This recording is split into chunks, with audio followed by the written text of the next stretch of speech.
What if everything you believed about your enemy was a lie?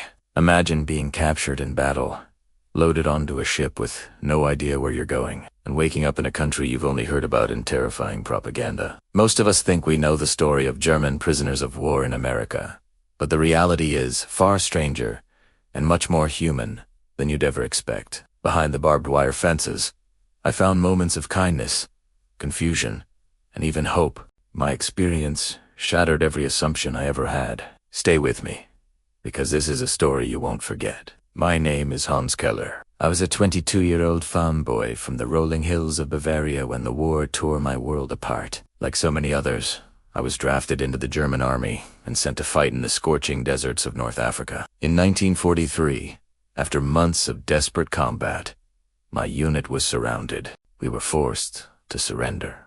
I remember the dust, the exhaustion, and that hollow ache of defeat as we were marched away.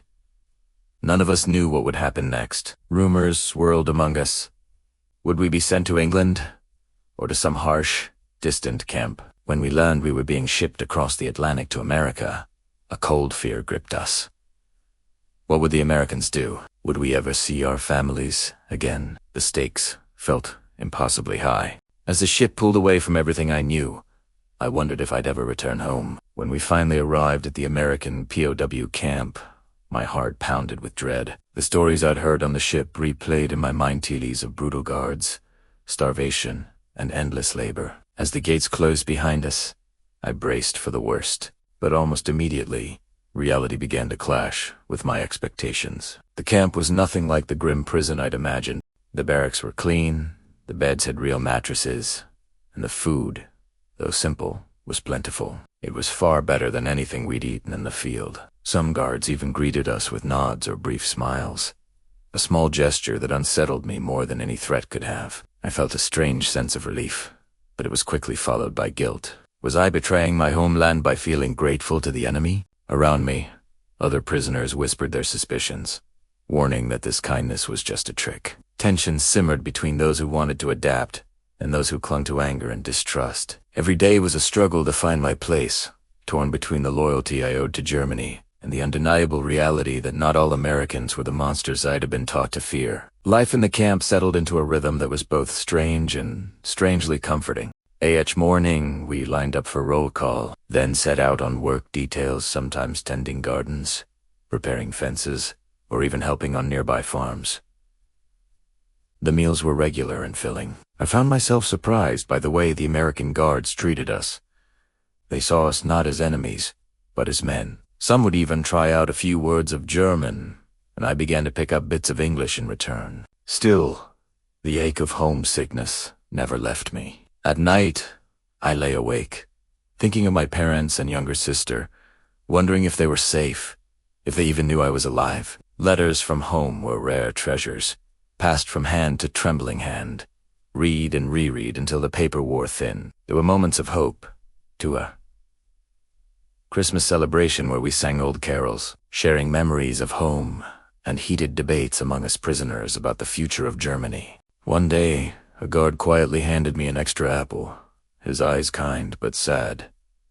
That small act of humanity shook me. It was in these moments, learning a new word, laughing with a fellow prisoner, or simply surviving another day that I began to see the world and my place in it completely differently. The moment that changed everything for me came one crisp autumn morning. I was chosen to work on a local American farm. I was nervous as we rode out in the back of a truck, unsure of what to expect. The farm belonged to the Miller family, and as we stepped onto their land, I braced myself for cold stares or harsh words. Instead, Mrs. Miller greeted us with a gentle smile and handed out mugs of steaming coffee. Her son, who wasn't much older than me, showed us how to pick apples and joked about the weather.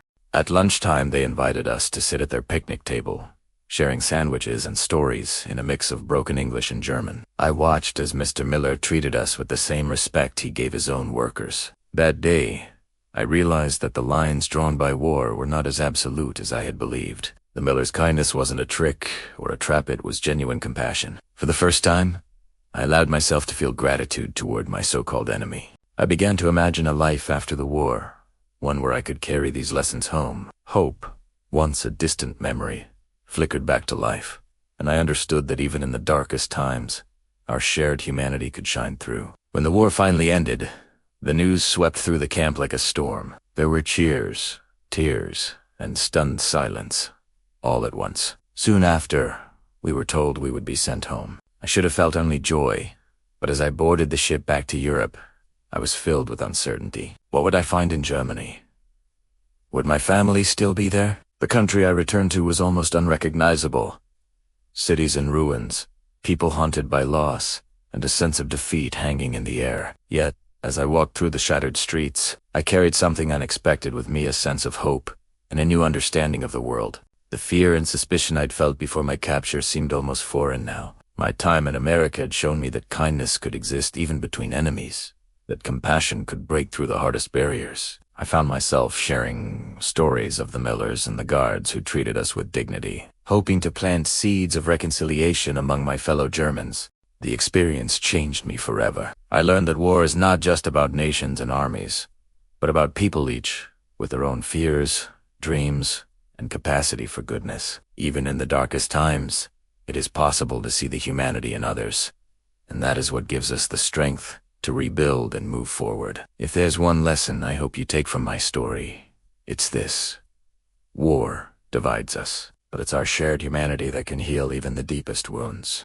I was taught to fear and hate my enemies, but what I found in America challenged everything I thought I knew. I urge you to look beyond the surface, to question your assumptions about the other side, and to seek out stories that make you see the world differently. There are countless untold stories from World War II that will change the way you see history and yourself. Don't miss the next one. If this story moved you, please like, comment, and subscribe. Share your own family's story or your thoughts below. Your voice matters, and together we can keep these lessons alive for future generations. Thanks for watching.